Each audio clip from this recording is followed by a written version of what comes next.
Hey!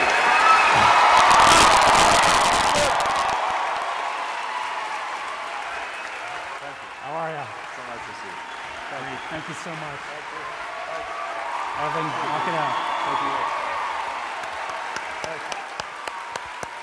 Thank you, Mr. President. Thank you. Hi, Mr. President. It's good to see you, and hello, Austin.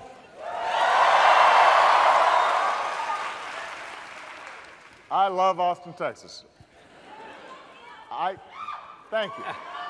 It's just good to be back. Nice to have you here. Welcome. Welcome to Austin. Welcome to South by Southwest. Let's make a little news. You stopped at Torchy's on the way in from the airport. I did. You did. I did. Would you please share with the world what you told me backstage, your order, perfectly in keeping with your political views? I ordered a Democrat,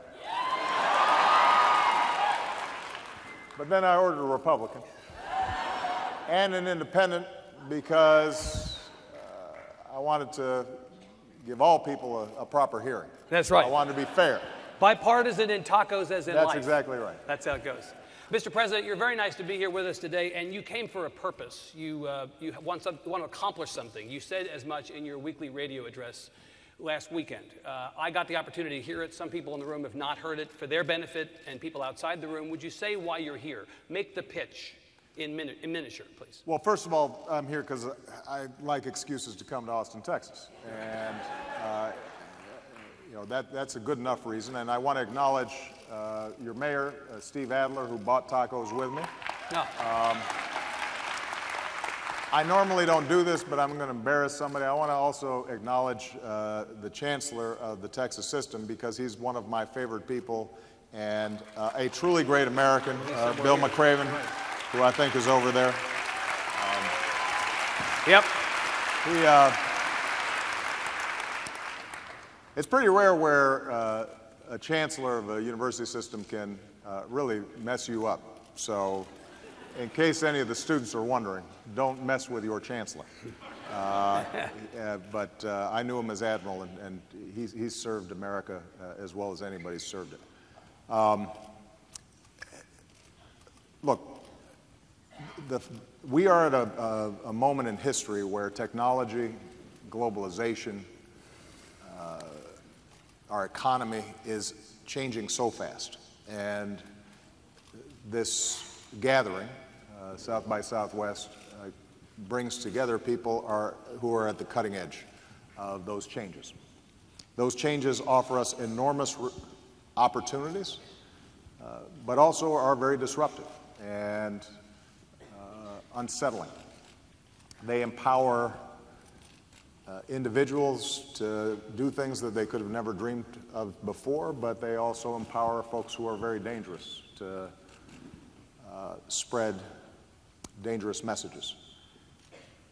And part of my challenge since I've been president is trying to find ways in which our government can be a part of the positive change that's taking place and can help convene and catalyze folks in the private sector and the nonprofit sector to be part of the broader civic community in tackling some of our biggest challenges. And just three things that I talked about during my weekly address where this group I think is primed to make a difference. Number one, we're spending a lot of time figuring out how can we make government work better through technology, digital platforms, and so forth. So, for example, we've reduced the FAFSA form process where you apply for student aid by about 2/3 just by digitalizing it, putting it online, making it a little more common sense. We have made it now possible to apply for Social Security online in ways that couldn't be done before.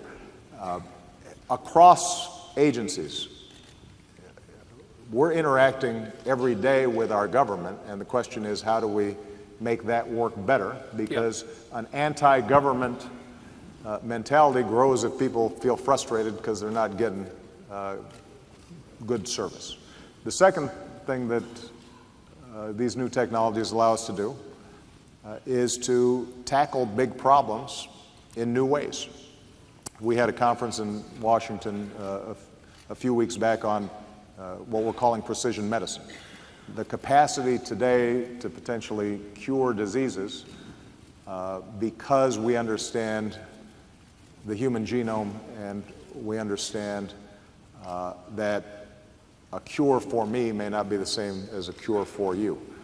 And there's incredible research taking place all around the country, but we haven't gathered all that data together to make sure that the whole is greater than the sum of its parts. And number three, we want to make sure that we're using big data, analytics, technology to make civic participation easier. Voters, increasing voting rates and making sure that people are informed about who they're voting for and why they're voting. Making sure that community organizations or activists are able to meet and help to shape our society in new ways. So the reason I'm here really is to recruit all of you. It's to say to you as I'm about to leave office, how can we start coming up with new platforms, new ideas, new approaches across disciplines and across skill sets to solve some of the big problems that we're facing today. Because I've said this before, I said at the State of the Union, the most important office in a democracy is the office of citizen. And right now, with all the talent that's out there, our government's not working and our politics isn't working as well as it should. The only way we're going to solve that is make sure that we're getting citizens involved in ways that we haven't up until now. Mr. President, the theory of bringing tech more closely aligned with government and solving problems is great, but the reality is that the culture of the tech sector and the culture of government could not be more different. Government is big and bloated and slow and risk averse, and it's run on outmoded systems and outmoded equipment. Tech is sleek and streamlined and fail fast and enamored of the new and the shiny. How do you take these two things that seem culturally to be so unalike and put them together in a way where they can and want to work together? You know,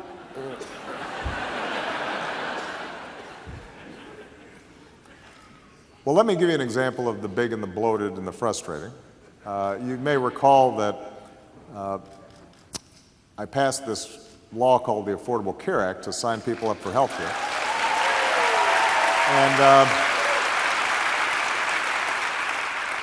And then the website didn't work. I heard that. Heard that, yeah. And this was a little embarrassing for me because, you know, I was the cool early adapter president. Right. And not exactly an advertisement. My entire campaign had been premised on having really cool technology, and social media and all that. Well, here's what happened: was that the procurement systems, the specifications, the way that software was built in government was adapted for the age when procurement was for buying boots or buying pencils or buying furniture as opposed to buying software. And so there's an example of an outdated system, bloated, risk-averse, not working well.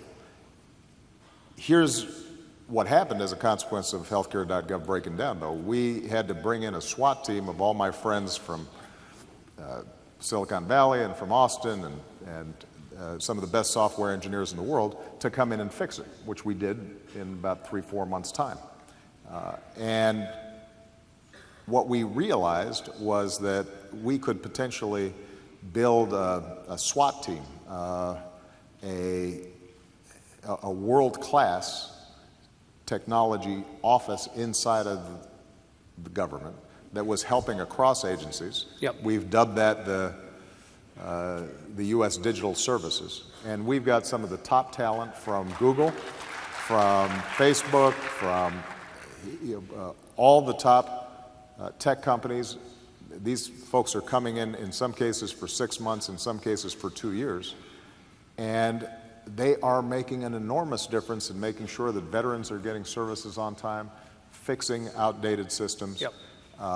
making sure that agencies like the Small Business Administration that has been clunky is redesigning itself so that if an entrepreneur wants to start up a business here in Texas, that they can go to one spot and Yep. within a day they've handled all the regulatory red tape that used to require them maybe months to navigate. Now, the folks who are working in this digital service, they're having a great time, and in part because they are harnessing incredible skills to a purpose where they know that millions of people can be helped. Yep. And what they'll tell me is that as long as they feel that they've got a president and somebody who's providing some air cover, there's no system that they can't get in there and work and change and make it significantly better. So part of my job is to try to institutionalize that Yep. over the next several years. And I want to make sure that the next president and the federal government from here on out is in constant improvement mode, and we're constantly bringing in new talent and new ideas to solve some of these big problems. It can be done. It requires some effort, Right.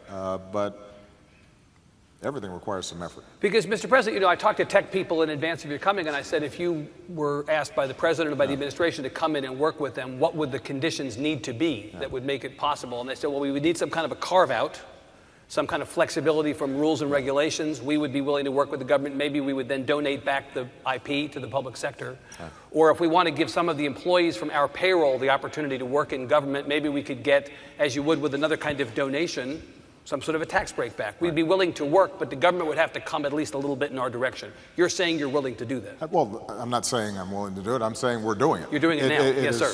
It is currently happening. Right. And the opportunities are there. But I want to focus on the fact that there are different ways for people here to get engaged. It's not just you coming in, although we want to create a pipeline right. where there's a continuous flow of talent that is helping to shape the government. The other thing that we're doing, though, is we're also convening people to solve problems, and they may, in their existing roles, be able to work together to make a huge difference. I'll give you a specific example. Before I came in here, I met with an incredible group of people, entrepreneurs, movie makers, organizers, tech leaders, to talk about how we make a real difference on countering violent extremism. It's not enough, if we're going to defeat ISIL, just to take out their leadership or to control certain territories. If in the virtual world they are consistently reaching kids here in the United States or elsewhere in the world and recruiting them and twisting their minds to do terrible things, we've got to be able to penetrate that. For good reasons, we don't want the government to be the lead on that. First of all, we're not credible with the people who might be receiving those messages. Second of all, it's dangerous if the government gets in the business of propaganda. So what I said to them was, we'll help convene and put you guys in a room together where there are resources that are necessary, we can help provide it, but essentially you figure out how we can reach young people who might be vulnerable to extremist messages. You tell us, based on the analytics and the data and the algorithms that you're working with on a day-to-day basis to sell products, what is it that's going to really penetrate here? How can we amplify powerful stories that are already taking place so that they're on platforms that can reach as many people as possible? So whether you solve the problem or they solve the problem, it's all good. Exactly. Right. I'll give you a second example, and that is the issue of voting. I mentioned this earlier. We're the only advanced democracy in the world that makes it harder for people to vote. You're laughing, but it's sad. We take enormous pride in the fact that we are the world's oldest continuous democracy, and yet we systematically put up barriers and make it as hard as possible for our citizens to vote. And it is much easier to order pizza or a trip than it is for you to exercise the single most important task in a democracy, and that is for you to select who's going to represent you in government. Now, I think it's important for a group like this, as we come up to an election, regardless of your party affiliation, to think about how do we redesign our systems so that we don't have 50% or 55% voter participation on presidential elections, and during off-year congressional elections, you got 39 or 40% vote. Mr. President, you're in the state with the worst voter turnout in the country over By the last 3 elections. coincidence, We would take 55% tomorrow if we could get it. You know, there is a reason I'm bringing this up. Yeah. But it's not just Texas. So one of the things that we're doing is engaging folks who are already doing interesting work in the online space. How can we create safe, secure, smart systems for people to be able to vote much easier online? And what are the technologies to help people get aware of what they're voting about, who they're voting for? That's, again, an issue where you don't want the federal government engineering all that. Right. But what we can do is to have the incredible talent that's represented in this auditorium really spend time thinking about that and getting to work on it. But governments, Mr. President, governments need to play a role in that they have to pass legislation that enables some of these things. Yes. So in Texas, again, a state with terrible voter turnout over time, we broke records on primary day, but we still had the second worst voting age participation of any state that's voted so far. We can't get out of our own way. You need in Texas legislation that enables this. We won't even allow people to register to vote register to vote, not vote. Register online in Texas. Register online. We can pay our taxes. We can hold our phone up at the supermarket to pay with our credit card, but somehow online voter registration is perceived to be insecure. Or same-day registration. It's not insecure. It's done because the folks who are currently governing the good state of Texas aren't interested in having more people participate. Look, but so,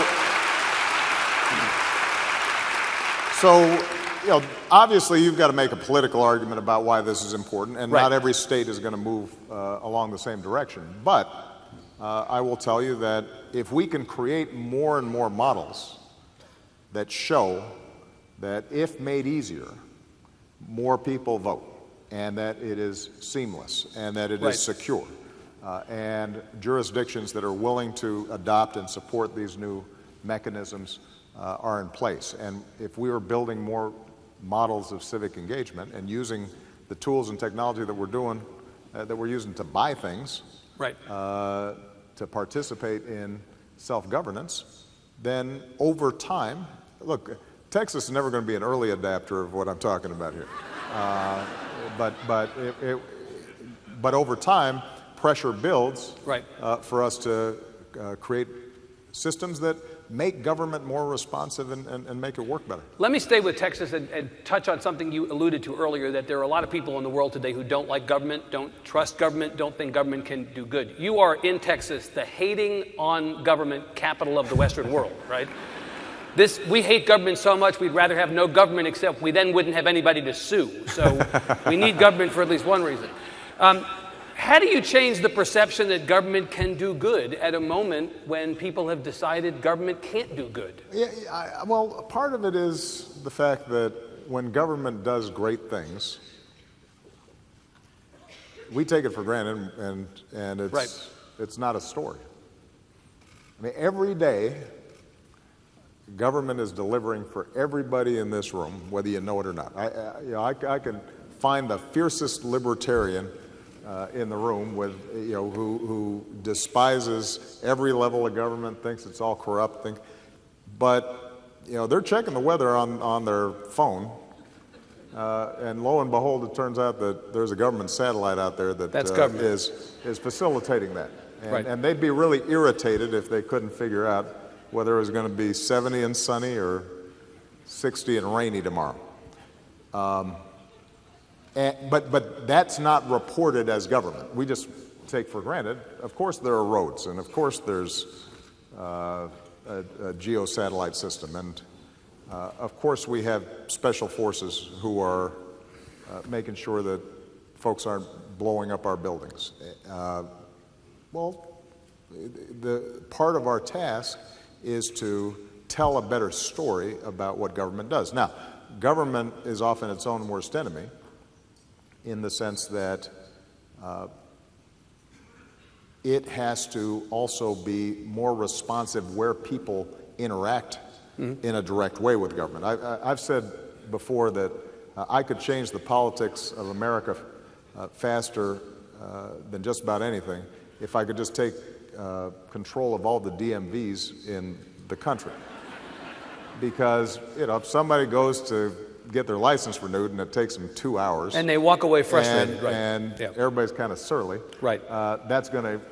That's their impression of government. Yeah. Or if their primary interaction with government is the IRS. You just don't have a good association with government when you're writing that check. But if we make it easier, if it's being done online, if suddenly you have the capacity to interact with government in a way that also gives you some feedback about how your tax dollars are being spent or why this is important or what you're doing, so that it's a two-way exchange as opposed to something that feels distant and that you have no control over, then people's attitudes change. Now, here's the problem, and this is why politics matter. If there are those who despise government, oftentimes because the absence of government allows them to pollute or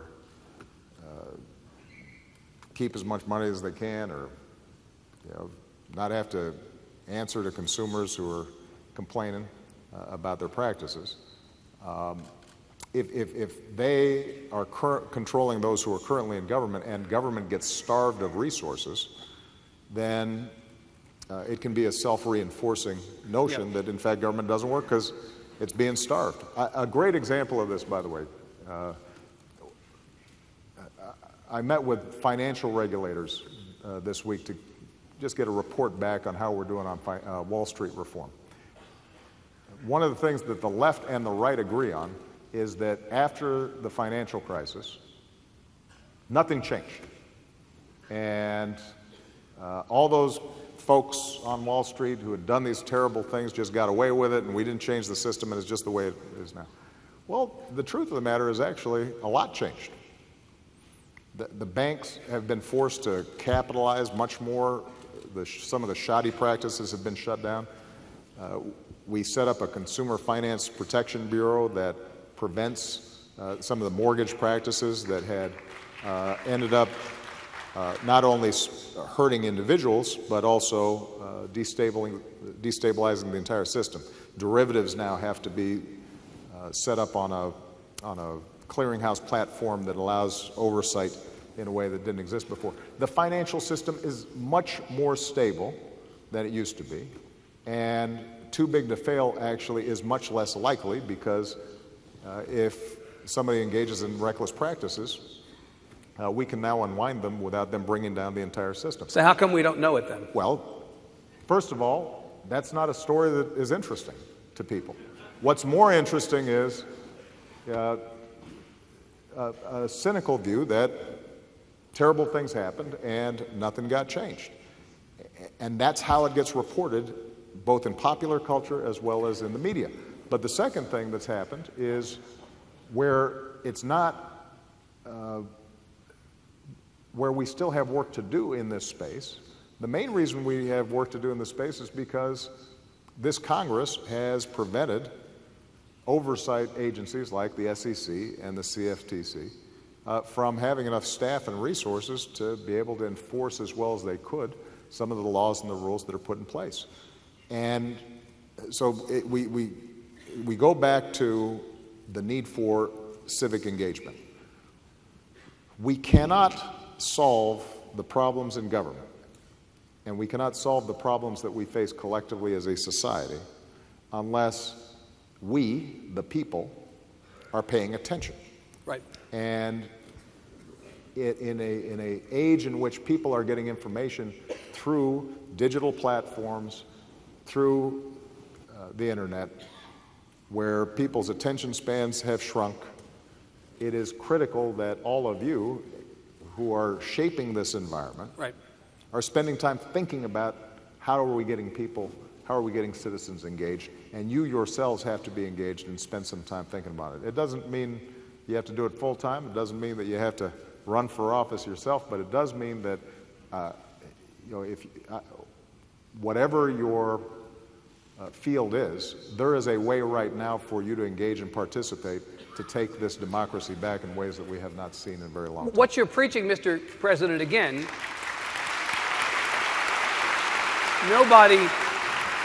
nobody will take issue with the idea of more civic engagement in a digital age, but the question is whether everybody, all of us in this country, are in the same digital age, right? You're in a state that is seeing rapid changes in its population. Will soon be Hispanic majority. Well, in this state, as in a lot of other states, the digital divide, access to Wi-Fi, access to devices, continues to be an enormous problem. 50% of adults in Hispanic households have no access to internet at home. 54% of African Americans have access, but 46% do not. Many more white households have access to the internet than do non-white households. We know that we have this massive digital divide in this country, in Texas and elsewhere. Shouldn't the government, before we start providing all this civic engagement through the digital space, make sure that everybody's in the digital space first? Which is actually exactly what we've been trying to do over the last several years. When we passed the Recovery Act, the stimulus,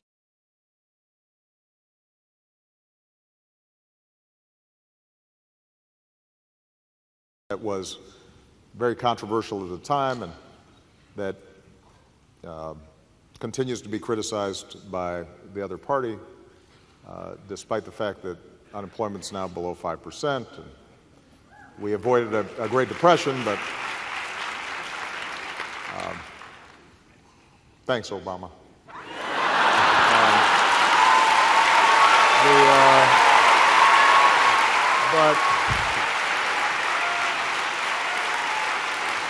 But embedded in that was a massive investment in making sure that communities that had been left out of broadband and Wi-Fi were reached. And we have made enormous progress in extending more and more internet access, high-speed internet access to communities all across the country.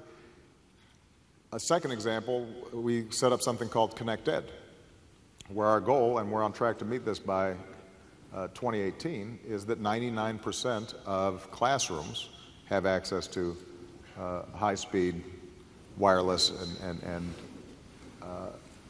and the way we've done that in part is through federal spending. But what we've also done is we've partnered with an array of companies. Right, private industry. Private industry has really stepped up. Right. And so part of the task, you're right, that we've got to make sure that given the power of this space, everybody is plugged in. But one of the great tricks to all this is making sure that whatever government is doing is then supplemented with and enhanced by a private sector and non-profit sectors that are ready to step up. And it's not just, by the way, getting a line in or Wi-Fi there. It's also training teachers. We've set up something called, Open Book? Somebody out here, huh? There you go, Open eBooks. I knew there was somebody in the audience who knew about this. who, to make sure that kids in places that don't have a lot of books, that suddenly they have access to this enormous e-library, and that becomes folded into the mechanics and the infrastructure that's but been Mr. set in President, place. very good. It's important to have wired classrooms, but part of the problem is that 70% of homework assignments, by one measure, given by teachers, require some internet access. Right. So it's one thing to wire classrooms. The problem is homes. There was a story in the New York Times about a month ago that had a couple of kids from McAllen, a brother and sister, standing outside their school building into the wee hours of the night, having to do their homework on their phones, using the Wi-Fi from the school after hours because they had no Wi-Fi at home. This is 2016. It which just is seems why crazy. we've set up something called Opportunity Networks that is going to go into public housing, rural communities, low-income communities, to make sure that access is available precisely so those young people You're going can to try do to the solve work. this problem. I'm trying to solve every problem, but what I'm, but here, Got to have a goal. I understand. but here's the point that I want to make. I mean, these are solvable problems, but it's not a matter of us passively waiting for somebody else to solve it. And that's part of the mindset that I'm trying to break. I tried to break it back in 2007, 2008 when I ran for this office. As you will recall, the slogan was not "Yes, I can." It was "Yes, we can." And we could sit here and you could list out an array of problems, inequities that have to be addressed. What I'm saying is, number one, government actually works better in so many areas than we give it credit for, because we tend to focus on those areas where it's not working as well. Number two, part of the reason that government doesn't always appear to provide a satisfactory solution is because government has to take on the hardest problems. Right? The private sector doesn't have to figure out how to educate the poorest kids. The private sector doesn't have to figure out how to protect us from a terrorist cell. If you have aging, sick veterans, the private sector may not serve them as well, or to figure out how do we get homeless off the streets. So the toughest problems are government problems, and finding solutions to those things can take time, and so you're never going to get 100% satisfaction the way you might get that perfect cup of coffee, the perfect latte, or the perfect, the lowest price on your ticket to, Cancun, because these are harder problems. But the third point that I'm trying to make here is that if we can reconceive of our government so that the interactions and the interplay between private sector, nonprofits, and government are opened up, and we use technology, data, social media, in order to join forces around problems, then there's no problem that we face in this country that is not soluble. And the key is to have incredible talent, as is gathered here, to focus on it.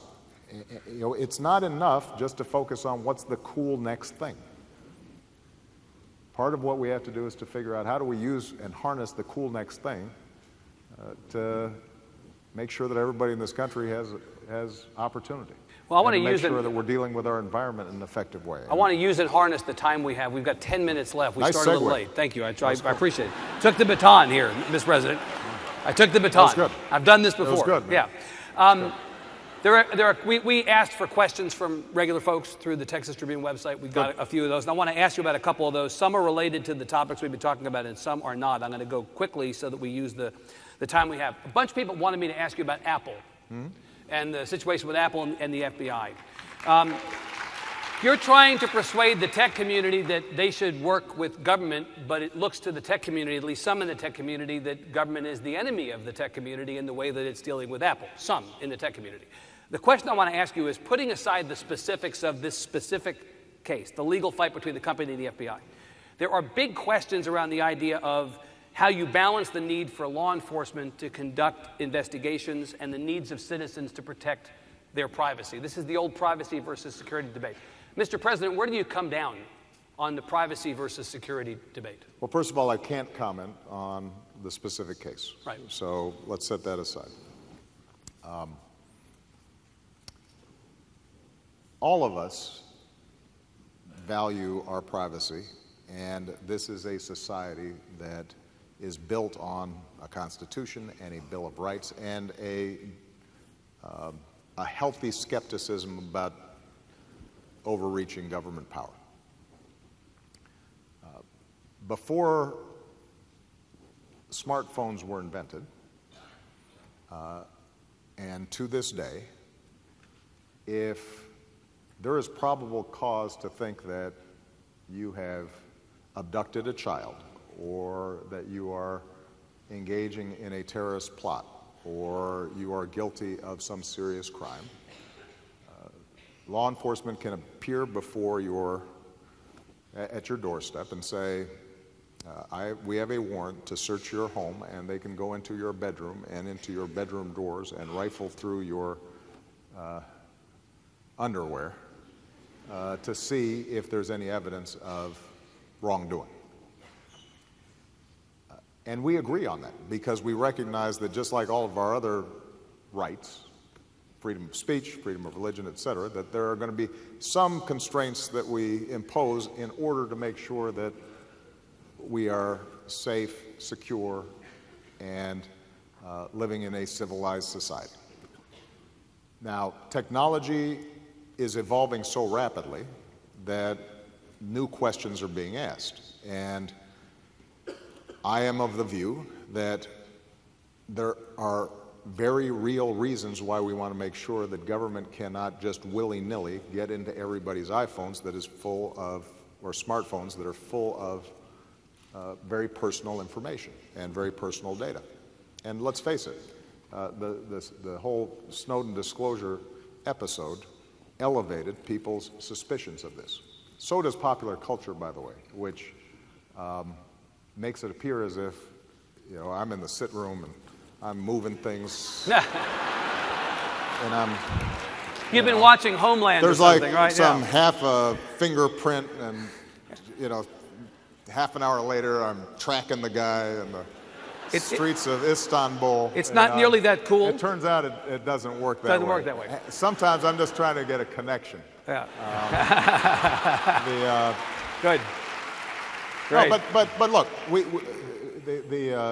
that was a real issue. I will say, by the way, that, and I don't want to go too far afield, but the Snowden issue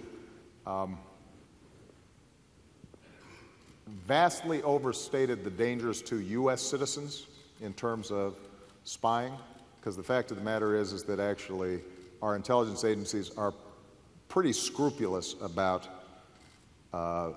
U.S. persons, people on U.S. soil. What those disclosures did identify were excesses overseas with respect to people who are not in this country. A lot of those have been fixed. Don't take my word for it. There was a panel that was constituted, an independent panel that just graded all the reforms that we set up to avoid those charges. But I understand that raised suspicions, all right? So we're concerned about privacy. We don't want government to be looking through everybody's phones, willy-nilly, without any kind of oversight or probable cause or a clear sense that it's targeted at somebody who might be a wrongdoer. What makes it even more complicated is the fact we also want really strong encryption, because part of us preventing terrorism or preventing people from disrupting the financial system or our air traffic control system or a whole other set of systems that are increasingly digitalized is that hackers, state or non-state, can't just get in there and mess them up. So we've got two values, both of which are important. Right. Right? And the question we now have to ask is, if technologically it is possible to make an impenetrable device or system where the encryption is so strong that there's no key, there's no door at all, then how do we apprehend the child pornographer? How do we solve or disrupt a terrorist plot? What mechanisms do we have available to even do simple things like tax enforcement? Because if in fact you can't crack that at all, government can't get in, then everybody's walking around with a Swiss bank account in their pocket. All right? So there has to be some concession to the need to be able to get into that information somehow. Now, what folks who are on the encryption side will argue is any key whatsoever, even if it starts off as just being directed at one device, could end up being used on every device. That's just the nature of these systems. That is a technical question. I am not a software engineer. It is, I think, technically true, but I think it can be overstated. And so the question now becomes, we as a society, setting aside the specific case between the FBI and Apple, setting aside the commercial interests, the concerns about what could the Chinese government do with this, even if we trust the U.S. government, setting aside all those questions, we're going to have to make some decisions about how do we balance these respective risks. And I've got a bunch of smart people sitting there talking about it, thinking about it. We have engaged the tech community aggressively to help solve this problem. My conclusion so far is that you cannot take an absolutist view on this. So if your argument is strong encryption no matter what, and we can and should in fact create black boxes, then that I think does not strike the kind of balance that we have lived with for 200, 300 years, and it's fetishizing our phones above every other value, and that can't be the right answer. I suspect that the answer is going to come down to how do we create a system where the encryption is as strong as possible, the key is as secure as possible, it is accessible by the smallest number of people possible for a subset of issues that we agree are important. How we design that is not something that I have the expertise to do, but I caution, I am way on the civil liberties side of this thing. Bill McCraven will tell you that I anguish a lot over the decisions we make in terms of how to keep this country safe, and I am not interested in overthrowing the values that have made us an exceptional and great nation simply for expediency. But the dangers are real. Maintaining law and order and a civilized society is important. Protecting our kids is important. And so I would just caution against taking an absolutist perspective on this, because we make compromises all the time. I haven't flown commercial in a while. But my understanding is it's not great fun going through security. No, but we make the concession because it's a big intrusion on our privacy. But we recognize it as important. We have stops for drunk drivers. It's an intrusion, but we think it's the right thing to do. And this notion that somehow our data, is different and can be walled off from those other trade-offs we make, I believe is incorrect. We do have to make sure, given the power of the internet and how much our lives are digitalized, that it is narrow and it is constrained and that there's oversight. I'm confident this is something that we can solve, but we're going to need the tech community, software designers, people who care deeply about this stuff to help us solve it. Because what will happen is if everybody goes to their respective corners and the tech community says, you know what, either we have strong, perfect encryption, or else it's Big Brother and an Orwellian world, what you'll find is that after something really bad happens, the politics of this will swing and it will become sloppy and rushed, and it will go through Congress in ways that have not been thought through. And then you really will have a danger to our civil liberties, because we will have not done, the people who understand this best and who care most about privacy and civil liberties have sort of disengaged or have taken a position that is not sustainable for the general public as a whole over time. Sadly, Mr. President, the clock is telling me that we're out of time. A lot of things I wanted to ask you. You gave a great answer on that question, and I'm happy to have that be the last bit that we did together. Thank you so much for being here. I'm the president, so I'm going to take one more minute. You will? Good. Okay. And I just want to say,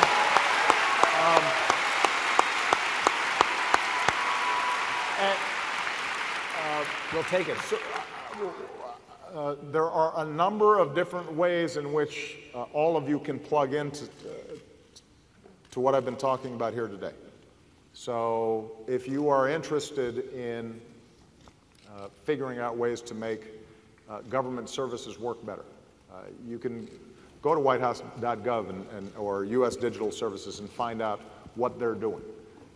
If you are interested in how we can make sure that classrooms are properly connected, you can plug into what we're doing with ConnectEd. One of my favorite projects that's just gotten started over the last several months is diapers are really expensive. And we've actually set up a system whereby through social media and the internet, non-for-profits are able to make bulk purchases of diapers, save 25% on those so that they can distribute them to low-income moms and families. And it's a convergence of diaper makers and logistics companies and internet companies.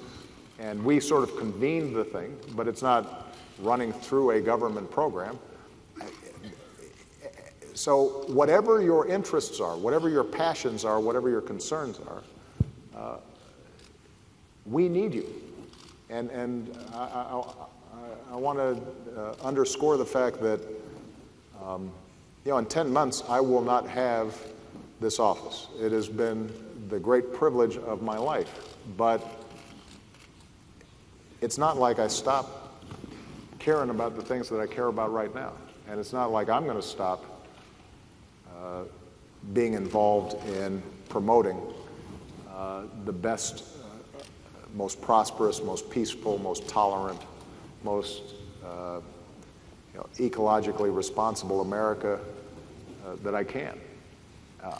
I'll be sitting in an audience with you. And I expect you to step up and get involved because the country needs you. And if the brain power and talent that's on display here today and throughout this conference takes up that baton, then I'm going to be really confident about the future of this country. All right? Thank you, Mr. Thank you, President. guys. Mr. President, thank you so much. That's right. Really enjoyed it. So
¡Descansen! ¡Armas! Para recibir por la derecha, presenten armas.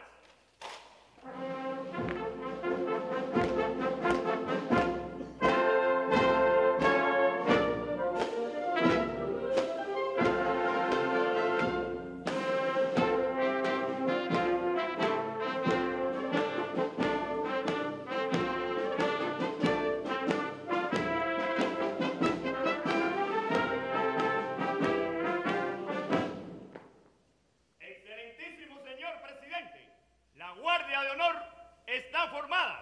Jefe de la Guardia, Teniente Coronel Peraza López.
You know Mr. Rose.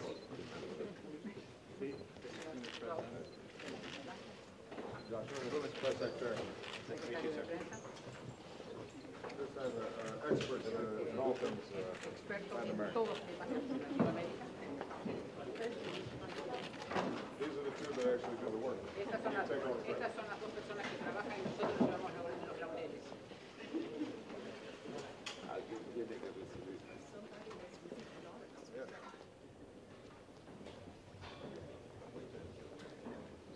Very nice to see you. Mucho gusto. Okay.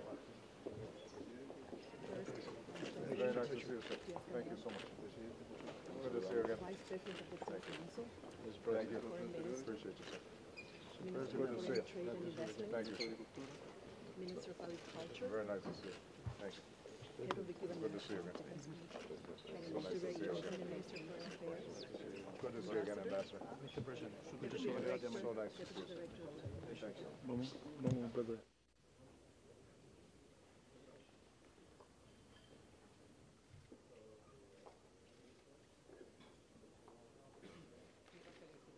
Because I know they don't get a chance to practice our national anthem. You played our anthem very well. Tocó muy bien nuestro himno No, nacional. that's the first time at a ceremony. Tal vez sea la primera vez que la So we appreciate it. Muchísimas gracias. Thank you, man. Good job. But that's because Stephen said great musical sounding there. Bueno, en realidad los cubanos tienen un talento nacional para la música.